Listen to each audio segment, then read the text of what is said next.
अब यहाँ देखिए, ये जो बिड है अपने पास, इस बिड की डॉक्यूमेंट हमने 4-5 सैंपल की कॉपी जो है वो डाउनलोड करके हमने रख ली है। अब यहाँ जो हम देखते हैं, सबसे पहला जो यहाँ आता है सबसे ऊपर, ये आता है अपना बिड नंबर।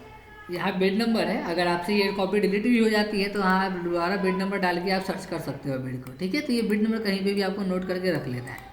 उसके बाद आता है ये डेट। डेट कहने का मतलब बिड ये जिस दिन भी बायर ने पब्लिश करा था ये उस दिन का डेट है, ठीक है। उसके बाद आता है ये bid end date. Bid end date कहने का मतलब कि आपको जो ये बिड है ये 14 तारीख को 18 बजे, 18 बजे कहने का मतलब शाम के 6 बजे से पहले पहले आपको इस बिड में पार्टिसिपेट कर लेना है, वरना ये बिड का ये जो बिड है ये खत्म हो जाएगा, फिर आप पार्टिसिपेट नहीं कर पाओगे, ठीक है। उसके बाद ये बता रहा है bid opening date. Bid opening date कहने का मतलब कि 14 तारीख को शाम के 6 बजे बिड जो है वो एंड हो जाएगा, और ये बता रहे हैं कि 14 तारीख को ही बिड जो है वो 6:30 बजे ओपन भी हो जाएगा। तो ये जो ओपन करने का सिस्टम है ना, ये बायर के हाथ में नहीं होता। ये ओपन का जो डेट है ये जेएम के थ्रू ऑटोमेटिक ले लिया जाता है। तो इस पर आपको नहीं जाना है कि 6 बजे का एंड डेट बता रहा है तो 6:30 बजे ये बिड ओपन हो जाएगा, ऐसा नहीं है। ये बिड 6:30 बजे ही ओपन होगा। तो हम पता कैसे करेंगे कि बिड ओपन कब होगा? हो सकता है ये बिड 1 दिन में हो, 2 दिन में हो, 10 दिन, 20 दिन, महीना दिन, 2 महीना, 3 महीना तक या 6-6 महीना तक कोई बिड ओपन ही नहीं होता है, ठीक है। तो इसका पहचानने का तरीका क्या है कि ये बिड कब तक ओपन होएगा? इसका तरीका ये है, यहाँ देखिए बिड ऑफर वैलिडिटी, यहाँ लिखा है bid offer validity 90 days. 90 days कहने का मतलब ये हुआ ये बिड जो है 14/2 तारीख मतलब 14 फरवरी के बाद 90 दिन के अंदर अंदर कभी भी ओपन हो सकती है। 90 दिन तक मतलब कि 14 मई तक, 14 मई के पहले पहले ये बिड कभी भी ओपन हो सकती है। हो सकता है ये 15 फरवरी को हो जाए, 16 फरवरी को हो जाए, या 15 मार्च हो, 20 मार्च हो, 20 अप्रैल हो, 25 मई हो, कुछ कह नहीं सकते, ठीक है। ये बायर के हाथ में है बिड ओपन करने का, वो कब ओपन करना चाहता है।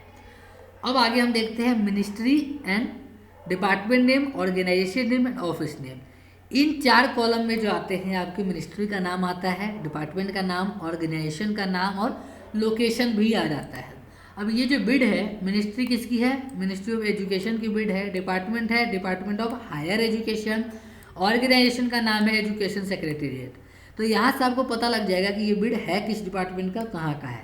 तो ये बिड जो पता लग रहा है अपने को, वैसे देखने से पता लग रहा है कि ये बिड जो है ये न्यू दिल्ली का है। यहाँ पे लिखा हुआ है ना न्यू दिल्ली, तो इससे अपने को पता लग रहा है कि ये बिड जो है न्यू दिल्ली का है। लेकिन यहाँ पे भी एक चीज़ गौर करने की बात है कि ज़रूरी नहीं कि ये बिड अगर यहाँ लिख दिया है कि न्यू दिल्ली तो न्यू दिल्ली का ही होगा, क्योंकि यहाँ क्या होता है कि एक ही डिपार्टमेंट का, एक ही ऑर्गेनाइजेशन का अलग अलग ब्रांचेज होते हैं। अब हो यहाँ जो ब्रांच का नाम आता है, यहाँ हेड ऑफिस का ब्रांच का नाम आता है। अब हो सकता है इनका हेड ऑफिस तो न्यू दिल्ली में हो, लेकिन ये बिड हो कहीं और स्टेट का। तो उसके लिए क्रॉस चेक कर लेंगे हम हमेशा कंसाइनी लोकेशन, यहाँ जो आता है ये हमेशा क्रॉस चेक करेंगे हम कंसाइनी लोकेशन, ठीक है।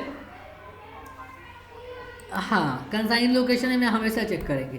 तो कंसाइनी से अभी क्या पता चल रहा है? कंसाइनी भी इसका न्यू दिल्ली का ही है। तो ये कंफर्म हो गया कि ये जो बिड है ये न्यू दिल्ली का ही है। नहीं तो कभी कभार क्या होगा ना कि आप क्या करोगे, आप यहाँ न्यू दिल्ली समझ के इसको बिड में पार्टिसिपेट कर लोगे, बाद में पता चलेगा भैया ये न्यू दिल्ली का तो बिड था ही नहीं, ये बिड था कहीं और स्टेट का। तो इसलिए हमेशा कंसाइनी का जो स्टेट है वो आपको हमेशा चेक कर लेना है। उसके बाद आता है ये आइटम कैटेगरी। यहाँ पे आइटम का नाम लिखा आएगा, किस आइटम का ये बिड है या किस सर्विस का ये बिड है।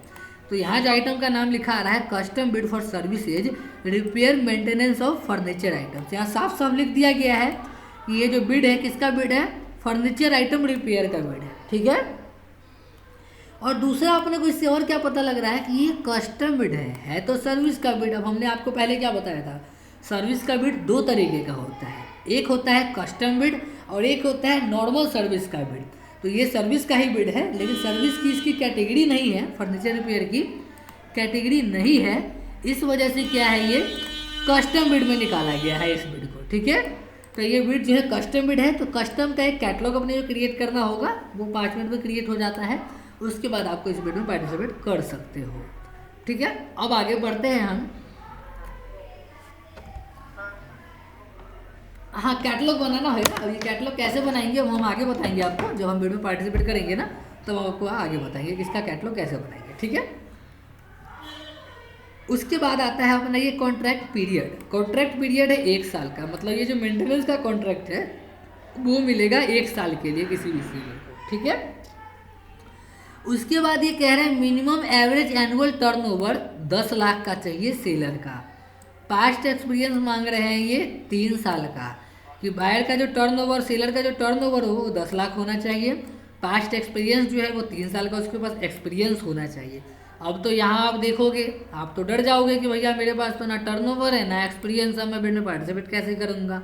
तो हम इसका भी बताएंगे आपको कि इसका बिड में आप पार्टिसिपेट कैसे कर सकते हैं, ठीक है। और इसका जो लिंक है वो भी हम डिस्क्रिप्शन में डाल देंगे, उसमें आप देख लेना कि आप कैसे पार्टिसिपेट कर सकते हो इस चीज़ को। अब आगे है, ये कह रहे हैं कि टर्नओवर चाहिए इनको 10 लाख का, एक्सपीरियंस चाहिए इनको 3 साल का, और पास्ट एक्सपीरियंस पहले आपने काम किया हो सेम इसी कैटेगरी में, फर्नीचर मेंटेनेंस की ही कैटेगरी में, वो भी चाहिए इनको 3 साल के लिए।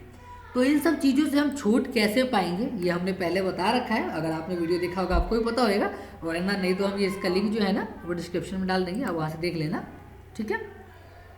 बाकी आगे हम इसके बारे में और बताएंगे आपको। उसके बाद देखिए यहाँ जो कह रहा है ये MSME exemption no, startup exemption no. अब यहाँ आपको डरना नहीं है कि यहाँ पे इन्होंने MSME एग्जाम्शन नो कर दिया है, स्टार्टअप एग्जाम्शन भी नो कर दिया है। यहाँ पे ये 10 लाख का टर्नओवर मांग रहे हैं, 3 साल का एक्सपीरियंस मांग रहे हैं, ये हमारे पास है ही नहीं, MSME को ये एग्जाम्शन दे नहीं रहे हैं, तो हम पार्टिसिपेट करेंगे कैसे। आप पार्टिसिपेट कर सकते हो, नो डाउट आप पार्टिसिपेट कर सकते हो। इसका रीज़न क्या है मैं आगे बताता हूँ आपको। यहाँ देखिए यहाँ साफ साफ लिखा होता है, चाहे यहाँ पे इन्होंने MSME में इन्होंने येस किया हो या नो किया हो, इससे हमें फ़र्क नहीं पड़ता। यहाँ इन्होंने साफ साफ लिखा हुआ है डॉक्यूमेंट रिक्वायर्ड फ्रॉम सेलर से, यहाँ पढ़िएगा, in case any builder is seeking exemption from experience turnover criteria the supporting document to prove his eligibility for exemption must be uploaded for evaluation by the buyer. मतलब ये कह रहा है, अब यहाँ पे तो उन्होंने मना कर दिया कि भैया हम नहीं दे रहे एग्जाम्शन, लेकिन यहाँ पे बायर बोल भी रहे हैं। बायर क्या, ये गवर्नमेंट की गाइडलाइंस है, ये बायर इसको चाह के भी नहीं हटा सकता। यहाँ पे तो बायर येस नो कर सकता है अपनी मर्जी से, लेकिन यहाँ इसको बायर चाह के भी नहीं हटा सकता। तो ये गवर्नमेंट की गाइडलाइंस है कि चाहे MSME को वो एग्जाम्शन दे या ना दे बायर यहाँ पे, लेकिन कुछ कैटेगरी में ये लागू नहीं होता है। ये कुछ कैटेगरी में क्या है कि कोई काम ही वैसा होता है जिसमें एक्सपीरियंस वाला ही बंदा कर सकता है, नया बंदा नहीं कर सकता। तो कुछ कैटेगरी में ये चीज़ लागू नहीं होता, लेकिन ज़्यादातर कैटेगरी में ये लागू होता है कि अगर आपके पास MSME का सर्टिफिकेट है या स्टार्टअप का सर्टिफिकेट है तो आपको एक्सपीरियंस में, टर्नओवर में, पास्ट परफॉर्मेंस में, ITR में, इन सभी चीज़ों में छूट मिल जाएगी, ठीक है। उसके लिए बस आपको एक डॉक्यूमेंट अपलोड करना है, वो है MSME सर्टिफिकेट, और MSME सर्टिफिकेट अपलोड करना है। उसके बाद आपको करना है एक अंडरटेकिंग कि हमारी जो फर्म है वो नई है या 1 साल पुरानी है या 2 साल पुरानी है, या वैसी फर्म है जिसने पहले मतलब प्राइवेट डिपार्टमेंट में काम कर रखा है, गवर्नमेंट डिपार्टमेंट में काम नहीं कर रखा। तो ये एक आपको एक अंडरटेकिंग मैटर लिख के अपने लेटर हेड पे साइन स्टैम्प करके लगा देना है कि हमारी जो फर्म है वो नई फर्म है, 1 साल पुरानी फर्म है, तो हमारे पास 3 साल का एक्सपीरियंस नहीं है और 10 लाख का टर्नओवर भी नहीं है, और गवर्नमेंट की गाइडलाइंस है कि जो भी MSME वाली फर्में होंगी उनको आपको छूट देना है। अब वो कैसे गाइडलाइंस है वो मैं आपको दिखा देता हूँ एक बार। वो जो गाइडलाइंस है वो मैं एक बार दिखा देता हूँ आपको। अभी जो है ना लोग डेली मैसेज करते रहते हैं तो उनको हम ATC वगैरह व्हाट्सअप कर देते हैं, वो आपको दिखा देता हूँ।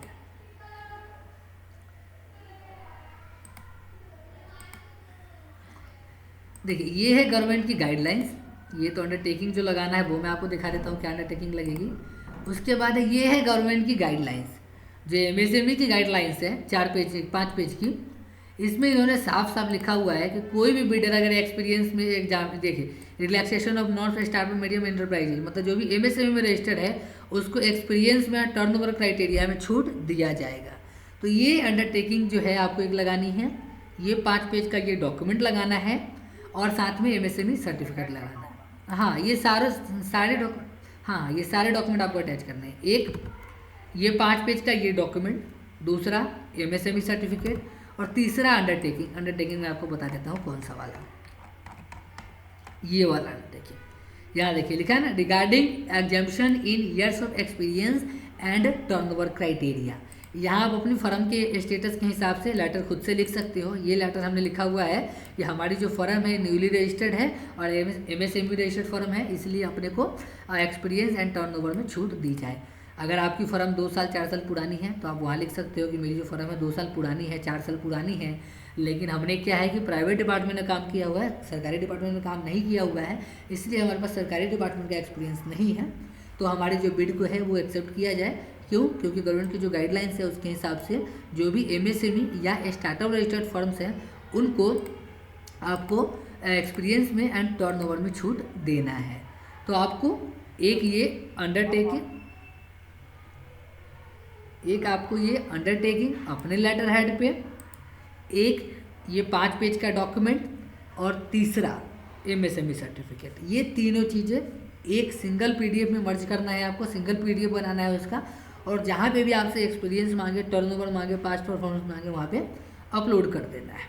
ठीक है सर, मैं ये बोल रहा था स्टार्टअप सभी का बनता है सर, जैसे मेरा प्रोप्राइटर है तो मेरा बनेगा स्टार्टअप? आप बनने को बनवा सकते हो, लेकिन क्या है ना कि MSME बनवा लो, वो फ्री ऑफ कॉस्ट बन जाता है, स्टार्टअप की कॉस्टिंग ज़्यादा आती है। नहीं, MSME मैंने बनवा लिया सर। हाँ, तो MSME है, उससे भी काम हो जाएगा। MSME हो या स्टार्टअप हो, दोनों में से कोई एक हो, काम हो जाएगा आपका। MSME क्या है ना, फ्री ऑफ कॉस्ट बन जाता है, आप खुद से बनवा लोगे। स्टार्टअप में क्या है कि कॉस्टिंग बढ़ जाती है, तो इसी कॉस्टिंग लगती है, तो इससे अच्छा है कि आप MSME बनवा लो, काम दोनों से एक ही काम होना है। ठीक है, हाँ, तो आपको ये सारा अंडरटेकिंग लगा दोगे तो आपको छूट मिल जाएगा। अब हम आगे आते हैं यहाँ पे, अब देखते हैं कि bid to RA enable no कर रखा है। बिड टू RA कहने का मतलब हुआ कि ये बिड जब भी ओपन होएगी बायर की तरफ से और बायर शो कर देगा कि हाँ ये बंदा L1 आया है, तो अगर यहाँ पे येस किया हुआ होता ना, तो इसका मतलब ये होता कि उस बिड में जितने भी पार्टिसिपेंट होते, जितने भी पार्टिसिपेंट का रेट खुलता, उन पार्टिसिपेंट को नोटिफिकेशन जाता कि इस बंदे को इस रेट में ये काम मिल रहा है। अगर आप इससे भी कम में देना चाहते हैं तो बोली लगाइए, उसको हम RA कहते हैं। RA मतलब रिवर्स ऑक्शन। ठीक है, तो ये लास्ट में ना, जब जिस भी बिड में बिड टू RA करके येस होता है ना, वो बिड आप समझो खराब ही हो जाता है। नॉर्मल बिड अगर आपको 5 लाख में मिलना होगा ना, तो जब ये RA में चला जाएगा ना, तो ये बिड बहुत नीचे गिर जाता है, 2.5 लाख 3 लाख तक बिड गिर जाता है, क्योंकि वहाँ तो मारा मारी चलने लग जाता है। तू कर रहा है 3.5 में, चल मैं 3.25 में, फिर चौथा बोलेगा भैया मैं तो 3 में कर दूंगा, फिर कोई बोलेगा मैं तो 2.25 में करूँगा, फिर बोलेगा मैं 2.60 में कर दूंगा, कोई बोलेगा 2.5 में कर दूंगा। ऐसे करते करते रेट पूरा बर्बाद हो जाता है। ठीक है, तो ये ध्यान रखिएगा हमेशा कि बिड टू RA जो है वो नो होना चाहिए। ठीक है, उसके बाद है type of bid. Type of bid है 2 पैकेट बिड। 2 पैकेट बिड कहने का मतलब हुआ, बिड भी 2 तरीके के होते हैं, एक सिंगल पैकेट बिड, एक 2 packet bid. Single packet bid में क्या है कि रेट एंड टेक्निकल डॉक्यूमेंट्स, जो भी डॉक्यूमेंट उनकी तरफ से मांगा जाता है बायर की तरफ से, वो सारा एक साथ ही चला जाता है सिंगल पैकेट बिड में। 2 पैकेट बिड में क्या है कि टेक्निकल डॉक्यूमेंट अलग जाएंगे, जो भी डॉक्यूमेंट्स उन्होंने मांगे होंगे वो अलग जाएगा, और रेट का जो परफॉर्मा है, रेट लिस्ट जो है वो अलग जाएगा। ठीक है, 2 पैकेट का मतलब हुआ कि डॉक्यूमेंट्स जो भी इन्होंने मांगे होते हैं, चाहे वो सर्टिफिकेट्स हो, एक्सपीरियंस हो, टर्नओवर हो, जो भी मांगते हैं वो अलग जाएगा, और रेट जो है वो अलग जाएगा। 2 पार्ट में जाएंगे इसके, और ये बिड भी जो खुलेगा वो 2 पार्ट में खुलेगा। पहले टेक्निकल खुलेगा, टेक्निकल में जिनके डॉक्यूमेंट्स पूरे होंगे उनको वो आगे लेके जाएंगे, फिर उन्हीं का रेट खुलेगा। मान लीजिए किसी बिड में अगर 10 लोगों ने पार्टिसिपेट किया, अब 10 में से 7 लोगों के ही डॉक्यूमेंट्स पूरे थे, तो वो 7 लोगों को ही आगे लेके जाएंगे, 3 को पहले ही बाहर कर देंगे। अब 7 को जो आगे लेके जाएंगे, अब उन्हीं 7 का रेट खुलेगा। जो 3 पहले बाहर हो गए उनका रेट खुलेगा ही नहीं, उन्होंने कितना रेट डाला था। ठीक है, तो ये ध्यान देने वाली बात होती है, ये ध्यान रखना आप। ठीक है, इसमें सर डॉक्यूमेंट रिक्वायर्ड में लिखा है ATC का मतलब? हाँ, ये मैं बताता हूँ आपको। ये डॉक्यूमेंट रिक्वायर्ड में जो है ना, ये जो डॉक्यूमेंट अपने को अपलोड करना है उसका परफॉर्मा दिया हुआ है। इनको मतलब 3 जगहों पे डॉक्यूमेंट अपलोड करना है, 3-4 जगहों पे। एक इनको अपलोड करना है एक्सपीरियंस, दूसरा अपलोड करना है इनको बिल्डर का टर्नओवर, उसके बाद सर्टिफिकेट इन ATC। अगर इन्होंने कोई सर्टिफिकेट्स वगैरह मांग रखे हैं, जैसे कि मान लेते हैं कोई ISO सर्टिफिकेट मांगा है इन्होंने, बिफमा मांगा है, ग्रीन कार्ड मांगा है, या लेबर लाइसेंस मांगा है, या पसारा लाइसेंस मांगा है, कोई भी सर्टिफिकेट उन्होंने मांगा है तो वो सर्टिफिकेट लगाएंगे। उसके बाद आता है, आईएएस को तो मेरा बना हुआ है सर। हाँ हाँ, तो जो भी डॉक्यूमेंट्स वो मांगेंगे वही डॉक्यूमेंट लगाने हैं अपने को। सर उसके पसारा क्या होता है सर? पसारा वो मैन पावर के लिए होता है वो। तो बनवाना पड़ेगा क्या? हाँ, पसारा मैन पावर सिक्योरिटी का आप काम करते हो ना, तो सिक्योरिटी वगैरह का आप काम करोगे तो सिक्योरिटी वाले में वो पसारा का लाइसेंस चाहिए होता है। वो हर एक टेंडर में नहीं चाहिए होता, जिस भी टेंडर में मांगेगा उस टेंडर में चाहिए होता है। ठीक है, कितना पैसा लगेगा सर उसको वो बनवाने हर एक स्टेट की कॉस्टिंग अलग अलग होती है, वो आप जहाँ से बनवाओगे ना वो बता देंगे आपको। अब वैसे देखो हर एक स्टेट का अपना अलग अलग होता है। अपने स्टेट का बनवाओगे आप तो हो सकता है 10,000 में बन जाए, 5,000 में बन जाए। ऑल ओवर इंडिया का बनवाओगे 25-30,000 में बनता है। तो अपना हर एक स्टेट का अपना अलग अलग कॉस्टिंग है। ठीक है, का स्टेट बाई? हाँ। अब आगे हम देखते हैं ये एटीसी का फुल फॉर्म दो होता है। एक होता है एडिशनल टर्म्स एंड कंडीशंस, दूसरा होता है acceptance of terms and conditions. ATC यहाँ जो मांगा है इन्होंने एडिशनल डॉक्यूमेंट मांगे हैं, मतलब एडिशनल टर्म्स एंड कंडीशन की जो भी है उसमें जो डॉक्यूमेंट मांगे गए हैं वो अपलोड करना है। और एक मतलब होता है एटीसी का acceptance of terms and condition. एक आपको अपने लेटर हेड पे लिख के देना है, मैं दिखाता हूँ आपको। Acceptance of terms and condition ये रहा, एटीसी का अंडरटेकिंग ये रहा। इसमें क्या होता है कि आप जो भी उनकी टर्म्स एंड कंडीशन होती है वो आप लेटर हेड पे लिख के देते हो कि हम आपके टर्म्स एंड कंडीशन को एक्सेप्ट करते हैं और आपके टर्म्स एंड कंडीशन में हम काम करने को रेडी है। ठीक है, अब आगे बढ़ते हैं हम। आगे है ये time allow for technical clarification. Time allow for technical clarification यहाँ जो है इसका मतलब ये हुआ कि जब भी बायर अपना ये बिड ओपन करेंगे और देखेंगे कि उन्होंने मान लेते हैं 10 डॉक्यूमेंट मांगा है आपसे, और 10 में से आपने जो है 6 डॉक्यूमेंट लगा रखा है, 4 नहीं लगा रखा, तो बायर आपको 2 दिन का टाइम देंगे। वहाँ पे नोटिफिकेशन आ जाएगा आपके पास, 2 दिन का टाइम देंगे बायर आपको बाकी के 4 डॉक्यूमेंट भी अपलोड करने को। कि अगर आपके बिड में कोई डॉक्यूमेंट की कमी है तो ये 2 दिन के अंदर अंदर आप ये डॉक्यूमेंट जमा कर दीजिए, फिर आपको क्वालिफाई कर दिया जाएगा। अगर आप 2 दिन के अंदर अंदर जमा कर दोगे तो आपको क्वालिफाई करेंगे, नहीं करोगे तो आपको डिस्क्वालीफाई कर देंगे। जी बोलिए। थोड़ा नहीं कट गया है सर, फिर से कनेक्ट करें। हाँ कीजिए भेजिए रिक्वेस्ट भेजिए। आ रखा है रिक्वेस्ट आपका तो। ठीक है, अगला जो है ये एस्टिमेटेड बिड वैल्यू। यहाँ जो एस्टिमेटेड बिड वैल्यू है ये है लगभग 20 लाख। ठीक है, अब किसी किसी टेंडर में बिड की वैल्यू दी हुई होती है, किसी किसी में नहीं दी हुई होती। जिसमें दी हुई है उसमें आपको इससे कम रेट डालना है, जिसमें नहीं दी हुई उसमें आप अपनी मर्जी के हिसाब से रेट डाल सकते हो। ठीक है, हाँ ये टेंडर वैल्यू होगा। अब जैसे इन्होंने वैल्यू दिखा दी अपना कि 20 लाख का है, अब आपको 20 लाख से कम डालना है। 20 लाख से ऊपर आप जैसे ही डालोगे आप तो पहले ही बाहर हो जाओगे। 20 लाख से अंदर डालोगे तभी आपको वो क्वालिफाई करेंगे। ठीक है, हाँ तो वो सारा कुछ देखना होगा। किसी किसी में बिड वैल्यू शो होता है, किसी किसी में शो नहीं होता। आगे बढ़ते हैं। आगे जो है evaluation method, total value wise evaluation.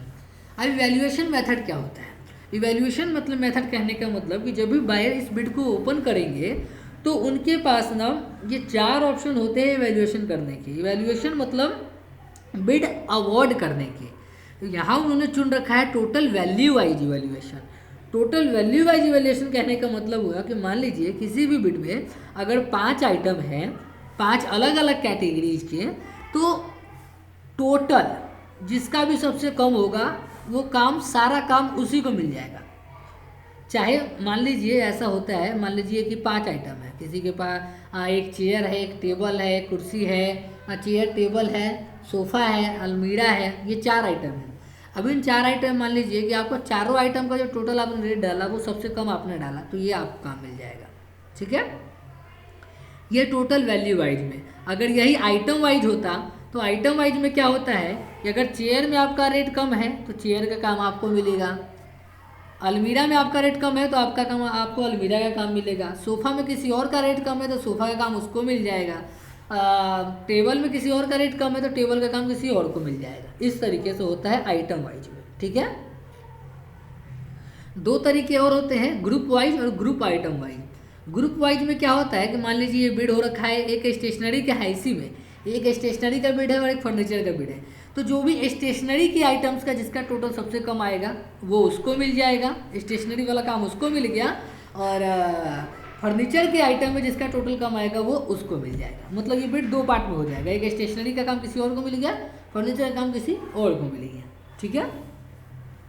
चौथा होता है ग्रुप आइटम वाइज। अब ग्रुप में भी आइटम वाइज हो जाता है कि स्टेशनरी के ग्रुप में ये आइटम इसको मिलेगा, ये आइटम इसको मिलेगा, ये आइटम इसको मिलेगा, जिसका इसका रेट कम कम होगा। फर्नीचर के ग्रुप में फिर ये टेबल इसको मिलेगा, चेयर उसको मिलेगा, सोफा इसको मिलेगा, अलमीरा उसको मिलेगा, जिसका भी रेट कम होगा।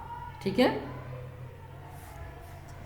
अब आगे आते हैं हम financial document indicating price. Yes, मतलब कहने का कि इस टेंडर में अपने को फाइनेंशियल ब्रेकअप भी देना है कि आप जो रेट डाल रहे हो वो रेट किस तरीके से डाल रहे हो, आपके रेट देने का हिसाब किताब क्या है। जैसे कि आपने अब यहाँ पे जैसे इन्होंने मान लीजिए कि बिड में है 5 अलमीरा मांग रहे हैं ये, तो आप यहाँ 5 अलमीरा का रेट तो टोटल डाल दोगे, चलो 2 लाख में हम 5 अलमीरा दे देंगे, लेकिन यहाँ आपको दिखाना भी होगा कि 5 अलमीरा एक का रेट 40,000 गुणा 5 पीस बराबर 2 लाख। इस हिसाब से टैक्स रेट इंक्लूड है तो इंक्लूड, एक्स्ट्रा है तो एक्स्ट्रा।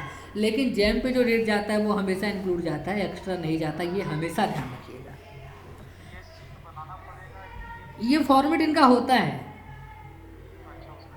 हाँ, बिड में ये फॉर्मेट अटैच होता है। हाँ, वो बिड में अटैच होगा। ठीक है, तो वो आपको यहाँ पे अपलोड करना है। उसके बाद है ईएमडी। ईएमडी इन्होंने मांग रखा है 40,000 रुपये की इनको ईएमडी चाहिए, तो ईएमडी आपको जमा करना पड़ेगा। ईएमडी मतलब ईएमडी मतलब अर्नेस्ट मनी डिपॉजिट। कोई भी टेंडर जब बायर करते हैं तो बायर ईएमडी की मांग कर सकते हैं आपसे कि आपने एक बार टेक्निकली पास हो गए। अगर आप मान लेते हैं कि आपको टेंडर मिल गया, बाद में आप कहते हो नहीं अब हम ये काम नहीं करेंगे, तो फिर वो आपकी ईएमडी जब्त कर लेंगे, वो ईएमडी का पैसा आपको वापस नहीं देंगे, क्योंकि उनका तो टाइम वेस्ट हो गया ना पूरा का पूरा, इसलिए वो ईएमडी मांगते हैं। तो जिसमें भी आपसे ईएमडी मांगेगा वहाँ आप ईएमडी में एग्जाम्पशन ले सकते हो, वहाँ पे भी आप एमएसएमई सर्टिफिकेट लगा के एग्जाम्पशन ले सकते हो। ठीक है।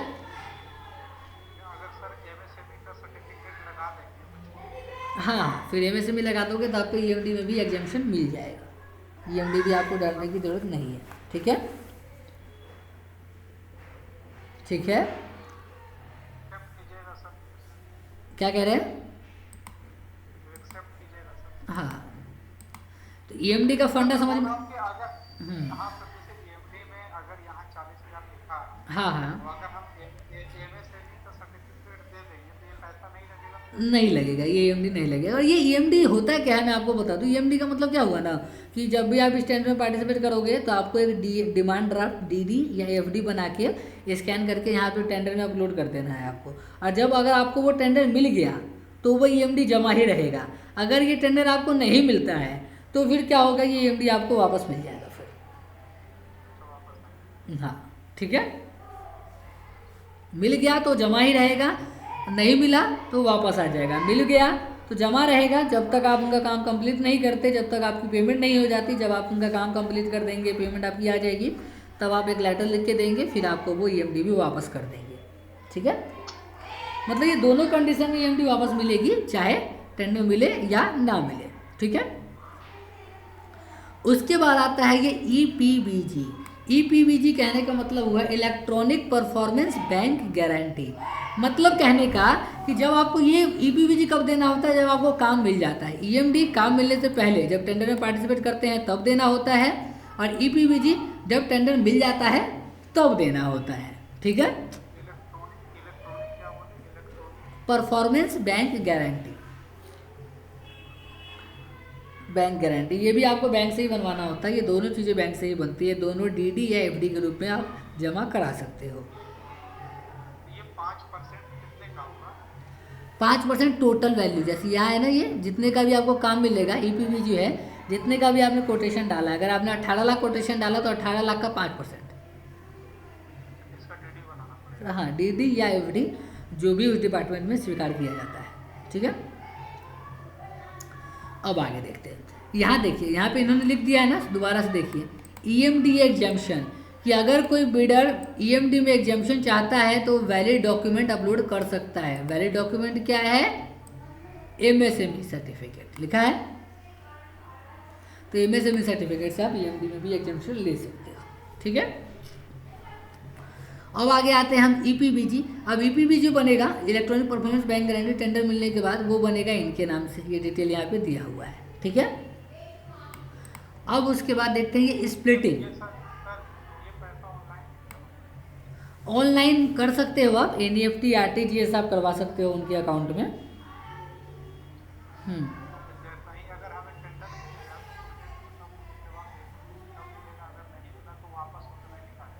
नहीं नहीं, हाँ अगर काम नहीं मिला आपको तो वापस आ जाएगा। काम मिल गया तो जब पूरा काम कंप्लीट कर दोगे आप, पेमेंट आ जाएगी, तब आप लेटर लिख के दोगे तो वापस मिल जाएगा आपको। और आप ज़्यादातर ना एफडी बनवा के देना ज़्यादा सही रहता है, क्योंकि एफडी में ना आपको इंटरेस्ट भी मिल जाता है और डीडी में कोई इंटरेस्ट नहीं मिलता। तो एफडी बनवाना ज़्यादा बेहतर है कि उसमें आपको इंटरेस्ट भी मिल जाएगा, ठीक है। ठीक है, हाँ हाँ, नहीं इसीलिए तो मैं आपको बता रहा हूँ ना कि आप एफडी बनवाओगे, अगर पैसा फंसा भी है तो एफडी के रूप में इंटरेस्ट मिलता रहेगा उस पर, इसीलिए एफडी बनाना ज़्यादा अच्छा रहता है, ठीक है। उसके बाद आता है ये स्प्लिटिंग। स्प्लिटिंग मतलब विभाजन। मतलब इस विभाजन कहने का मतलब कि ऐसा नहीं कर सकते आप कि ये काम आपको मिला और आपने ये काम किसी और को दे दिया, ऐसा नहीं कर सकते आप, काम का विभाजन नहीं कर सकते, ठीक है। उसके बाद है MII compliance, make in India. MII का फुल फॉर्म है मेक इन इंडिया कंप्लायंस। मतलब कि ये मेक इन इंडिया कंप्लायंस को वरीयता देंगे। मतलब जिसका भी जो प्रोडक्ट होगा, अगर उसमें लोकल कंटेंट होगा बढ़िया ज़्यादा, तो उसको वरीयता देंगे। और जिसका MSME जो भी फर्म होंगी, जो भी MSME फर्म होंगी, उनको भी वो वरीयता देंगे। वरीयता देने का कहने का मतलब हुआ कि ऐसे समझिए इस चीज़ को कि मान लीजिए कोई बिड था, उसमें L1 आ गया कोई दूसरा बंदा, और ना ही वो MSME वाला बंदा है और ना ही उसके कंटेंट में जो प्रोडक्ट है उसका उसमें लोकल कंटेंट है। तो बायर अगर चाहे तो उस टेंडर का कुछ भाग, कुछ हिस्सा उस बंदे को दे सकता है जो L2 पे है या L3 पे है, जिसका मेक इन इंडिया है या MSME रजिस्टर्ड है, अगर बायर चाहे तो। लेकिन ये ज़्यादातर केस में नहीं होता है, एक बार जिसको काम मिल गया उसी में मिल जाता है। हाँ, मेक इन इंडिया का सर्टिफिकेट बनता है, वो मैं आपको बता दूंगा। वैसे इस वाले में अंडरटेकिंग लगा हुआ है, ये अंडरटेकिंग लगाना होता है, सर्टिफिकेट नहीं होता, ये अंडरटेकिंग होता है। मैं आपको दिखाता हूँ, ये रहा, ये है मेक इन इंडिया का अंडरटेकिंग, ये वाला, ये कुछ नहीं। यहाँ पे आपको बिड नंबर डालना है, यहाँ बिड की डेट डालनी है, अपना अपने फर्म का नाम या अपना नाम या एड्रेस, और यहाँ साइन स्टैम्प करके अपलोड कर देना है बस। हाँ, ये सारे डॉक्यूमेंट हम प्रोवाइड करवा देंगे आपको, ठीक है। आगे आता है ये यहाँ इन्होंने कच्चा चिट्ठा लिखा हुआ है, इसका मैं आपको सारांश बता देता हूँ क्या है। ये सारांश इसका ये है कि अगर कोई भी बिडर किसी भी चीज़ में एग्जाम्पशन चाहता है तो उसका सपोर्टिंग डॉक्यूमेंट लगाएगा। दूसरा ये कह रहे हैं कि जो भी ऑर्डर मिलेगा आपको, तो हो सकता है कि 25% क्वांटिटी ऊपर हो सकता है या क्वांटिटी नीचे हो सकता है। तो अगर क्वांटिटी ऊपर होएगा तो ऑर्डर वैल्यू बढ़ेगा, क्वांटिटी नीचे होगा तो ऑर्डर वैल्यू कम होएगा। लेकिन ऐसा ना के बराबर होता है, ऐसा कभी नहीं होता कि आपको काम मिल गया उसके बाद ऑर्डर क्वांटिटी ऊपर हो गया चाहे नीचे हो गया, ये ना के बराबर होता है, ठीक है। लेकिन टर्म्स एंड कंडीशन वो लिख के चलते हैं। उसके बाद आता है अपना ये एडिशनल क्वालिफिकेशन डाटा रिक्वायर्ड, ये इसी को कहते हैं ATC। अब यहाँ देखिए ATC में इन्होंने बहुत सारे डॉक्यूमेंट्स की मांग कर रखी है। यहाँ जो भी लिंक है ना, इन सब लिंक को हम ओपन कर लेंगे, सबको ओपन कर लेंगे हम।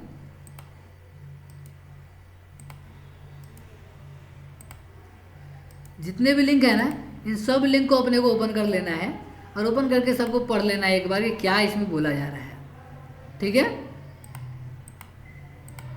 सुनाई दे रहा है आपको?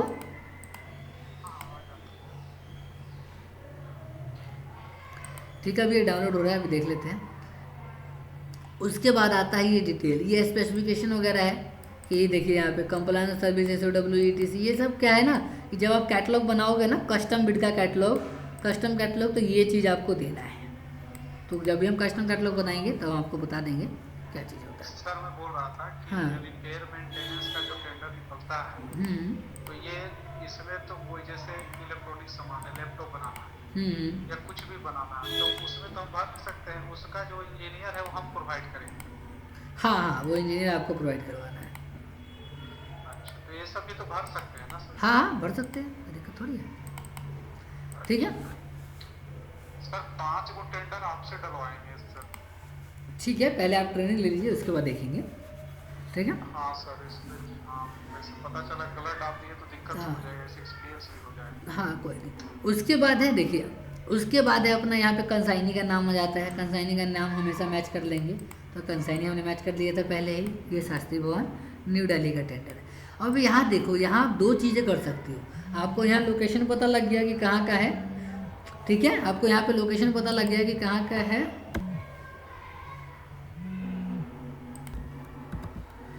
अब यहाँ देखिए, यहाँ क्या कर सकते हैं हम, कि अपने पास बायर की डिटेल आ गई। ठीक है, बायर की डिटेल आ गई कि बायर यहाँ बैठते हैं, शास्त्री भवन में बैठते हैं, रूम नंबर 424 है, 4th फ्लोर पे है, सेविंग है, न्यू दिल्ली है। ठीक है, तो यहाँ आप क्या कर सकते हो, इससे आपका थोड़ा सा फ़ायदा क्या होगा मैं बताता हूँ आपको। इससे आप क्या कर सकते हो यहाँ पे, कि जब भी आप ये टेंडर की प्रिंट आउट निकालोगे, ये जो 6 पेज है, ये 6 पेज का प्रिंट आउट निकालोगे, सीधा इस डिपार्टमेंट में जाओगे, और इस डिपार्टमेंट में इस रूम नंबर में जाके ये जो सेलर है, इन सेलर से आप जाके मिल, बायर जो है, इन बायर से आप मिल लोगे। बायर का नाम क्या है, संवर मल यादव।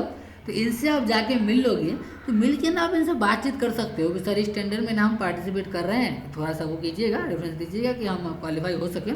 तो हो सकता है वो धीरे धीरे ना आपकी जब बातचीत हो जाएगी, आप बायर से मिल लोगे, तो आपका सही तरीके से बातचीत हो गया, तो फिर वो आपको क्वालिफाई करे और फिर आपका काम आगे बढ़ता चले। तो जब आप सामने से जाके मिल लोगे ना, तो वो ज़्यादा बेहतर रहेगा। ठीक है, तो ये कोशिश कीजिए कि जब भी टेंडर निकले तो उस टेंडर का प्रिंट आउट निकालिए और सीधा जाके उस डिपार्टमेंट में मिल के आइए, जो भी कंसाइनी ऑफिसर है। ठीक है, अब आगे बढ़ते हैं हम। अब यहाँ है buyer added specification terms and condition. अब यहाँ बायर के द्वारा कुछ और टर्म्स एंड कंडीशन ऐड किए गए हैं, वो हम पढ़ लेते हैं। यहाँ जेनरिक में लिखा गया है वही सेम चीज़ जो मैंने आपको ऊपर बताया था कि क्वांटिटी जो है 25% ऊपर या नीचे तक हो सकती है। ठीक है। उसके बाद है सर्विस एंड सपोर्ट। ये कह रहे हैं availability of office of service provider and office of the service provider must be located in the state of consignee, documentary evidence to be submitted. इनके कहने का मतलब ये हुआ कि आपका जो भी बिडर जो पार्टिसिपेट करेंगे, उन बिडर्स का एक ऑफिस कम से कम उस स्टेट में होना चाहिए जिस स्टेट का ये बिड है।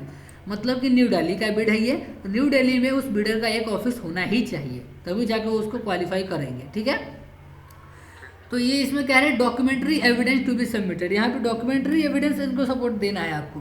तो डॉक्यूमेंट सपोर्ट करने के लिए आप डॉक्यूमेंट में क्या लगा सकते हो, आप यहाँ पे एक अंडरटेकिंग है, इस वाले पेज पे आप यहाँ एक अंडरटेकिंग लगा सकते हो, ये वाला। यहाँ देखिए अंडरटेकिंग फॉर सर्विस सेंटर, कि हमारे जो सर्विस सेंटर है वो हमारे जो भी आपका फर्म का रजिस्टर्ड एड्रेस है, जीएसटी पे है, एमएसएमई पे, वहीं पे है, या किसी अदर स्टेट में है तो वहाँ पे। तो यहाँ हमने लिख दिया है कि हमारे जो फर्म के जीएसटी रजिस्टर्ड एड्रेस है वहीं पे हमारा सर्विस सेंटर भी है। तो आप यहाँ पे एक अंडरटेकिंग और साथ में जीएसटी सर्टिफिकेट लगा दोगे तो आपका इससे एविडेंस सर्टिफिकेट भी हो जाएगा। ठीक है। उसके बाद ये कह रहे हैं बिडर फाइनेंशियल स्टैंडिंग। इसमें कह रहे हैं कि बायर बिडर जो होगा वो बैंकरप्ट नहीं होना चाहिए। ठीक है, उस पर कोई क्रिमिनल केस नहीं होना चाहिए। ये क्यों लेते हैं अंडरटेकिंग ना, ये पता चले ये आपके भरोसे ये आपको काम दे दे, आपके ऊपर कोई क्रिमिनल केस है, आप चले गए जेल, तो फिर इनका काम कैसे होएगा। तो इसलिए ये अंडरटेकिंग ले लेते हैं पहले ही आपसे। दूसरा, कभी कभार क्या केस बन जाता है कि ये 20 लाख, इसका अंडरटेकिंग है सर? हाँ इसका भी अंडरटेकिंग इसमें है, ये मैं आपको दिखा देता हूँ, इसका भी अंडरटेकिंग है इसमें, ये रहा लिक्विडेशन का। ठीक है, ये सारे फाइल हम आपको व्हाट्सअप कर देंगे। अब हमें मैसेज करेंगे ना, हम आपको व्हाट्सअप कर देंगे, नंबर जो है वो डिस्क्रिप्शन में लिखा हुआ है। आगे देखते हैं। तो कभी कभार दूसरा केस क्या बन जाता है कि आपको काम मिल गया, अब आपकी जो क्या कहते हैं कैपेबिलिटी थी वो 5 लाख तक की ही थी, लेकिन आपने सोचा चलो अच्छा एक टेंडर डाल के देख लेते हैं ना, कोई बात नहीं 20 लाख का है डाल के देख लेते हैं। अब 20 लाख का आपने मजे मजे में डाल दिया, मजे मजे में आपको टेंडर मिल भी गया। अब आप कह रहे हो मेरे पास तो पैसा ही नहीं है 20 लाख का काम करने का, मैं काम कैसे करूँ। तो इसीलिए ये आपसे अंडरटेकिंग ले लेते हैं कि आप बैंकरप्ट नहीं होने चाहिए, आपके पास उस काम को करने की क्षमता कैपेबिलिटी होनी चाहिए। ठीक है, तो ये नहीं ये अंडरटेकिंग है ना, बताया ना ये अंडरटेकिंग है। अंडरटेकिंग लगा दीजिए या एफिडेविट लगा दीजिए। ठीक है, तो इस तरीके से जो है हम ये बिड्स को पढ़ते हैं। यहाँ तक आपका क्लियर है, कोई डाउट? हाँ नहीं ठीक। ठीक है। अब यहाँ जो इसके नीचे लिखा हुआ है ना, ये डिस्क्लेमर है। डिस्क्लेमर ये ऐसे ही है, इसमें भी सारी चीज़ें वैसे ही लिखी हुई है कि कोई सा बिट कैसे निकलता है, क्या टर्म्स एंड कंडीशन है, वो सारी चीज़। ये हमारे काम का नहीं है, इसके ऊपर ही हमारे काम करता है। यहाँ तक कोई डाउट है तो बोलिए, मैं दोबारा बता देता हूँ आपको। नहीं नहीं सही। अब यहाँ जो भी टर्म्स अटैचमेंट थी ना, अटैचमेंट को सबको अपन को डाउनलोड कर लेना है, उन अटैचमेंट को भी पढ़ना है, समझना है। उस अटैचमेंट में सारे डॉक्यूमेंट्स की डिटेल्स दी हुई जाती हैं, ये क्या पे क्या डॉक्यूमेंट लगाना है, कैसे लिखना है, सारा कुछ। ठीक है। तो एक तो हमने ये पहचान लिया कि ये कस्टम बिट था। अब दूसरा, इस सारे डॉक्यूमेंट पढ़ने का तरीका यही होता है। अगला देखिए, ये जो है ये कैसे पहचाने कि यहाँ पे तो कस्टम बिट लिखा भी नहीं है, यहाँ पे खाली आइटम का नाम लिखा हुआ है ना। यहाँ पे खाली आइटम का नाम लिखा हुआ है, आइटम का नाम लिखा हुआ है ना। इसके नीचे जस्ट देखिए BOQ टाइटल लिखा हुआ है। BOQ टाइटल कहने का मतलब ये जो बिड है ये BOQ बिड है। BOQ बिड में क्या होता है, अपने को कोई भी कैटलॉग बनाने की जरूरत नहीं पड़ती है, खाली brand model number registration code डाल के आप पार्टिसिपेट कर सकते हो। एक तो ये हो गया। अगला है देखिए शास्त्री भवन का, ये हमने देख ही लिया। ये एक और बिड देख लेते हैं हम, इसमें बता देता हूँ ये कैसे पहचानेंगे कौन सा बिड है। यहाँ देखिए, यहाँ लिखा है ना परचेज ऑफ रेफ्रिजरेटर Q3। अब यहाँ देखिए बगल में Q3 लिख दिया है, Q3 लिखा है, मतलब ये दो बिड हो सकता है, या तो कस्टम बिड हो सकता है या तो सिंगल आइटम बिड हो सकता है। अब सिंगल आइटम बिड कब होगा, जब नीचे स्पेसिफिकेशन दिया होगा। यहाँ देखिए नहीं दिया हुआ ना, स्पेसिफिकेशन नहीं दिया हुआ, मतलब कि ये कस्टम बिड है। अगर स्पेसिफिकेशन दिया हुआ होता कि चौड़ाई इतनी, मोटाई इतनी, लंबाई इतनी, कलर ये सारा कुछ, तो जाके ये हो जाता सिंगल आइटम बिड, लेकिन वो नहीं दिया हुआ, मतलब कि ये कस्टम बिड है। स्पेसिफिकेशन यहाँ लिखा हुआ है, डॉक्यूमेंट की डिटेल यहाँ लिखी हुई है। इनको यहाँ पे चाहिए pan, GST, cancel cheque, mandate form, तो ये अपने में यहाँ पे आप अपलोड कर देंगे। अगला है, यहाँ पे भी सेम वैसे ही देखिए, कुछ नहीं लिखा हुआ ना, लेकिन यहाँ देखिए Q3, Q2, Q4 कुछ नहीं लिखा हुआ ना यहाँ पे, लेकिन यहाँ पे देखिए लिखा BOQ टाइटल, मतलब कि ये BOQ बिड है। ये भी कट कर देते हैं। यहाँ देखिए यहाँ पे लिखा है कस्टम बिड, मतलब कि ये कस्टम बिड है। ठीक है। तो इस तरीके के हम बिड को पहचानते हैं कि बिड कौन सा है, कस्टम बिड है, बंच बिड है, सिंगल आइटम बिड है। और बिड की डॉक्यूमेंट को रीडिंग करते हैं, बिड को डॉक्यूमेंट में पढ़ते हैं, और उसी तरीके से हम डॉक्यूमेंट जो है वो रेडी करते हैं। ठीक है। बाकी का क्लास हम कल करेंगे, आज के लिए बस इतना ही। ठीक है। सर मैं दिखा रहा था। आज की वीडियो में बस इतना ही। जाते जाते चैनल को सब्सक्राइब करते जाइएगा। मिलते हैं अगली वीडियो में। धन्यवाद।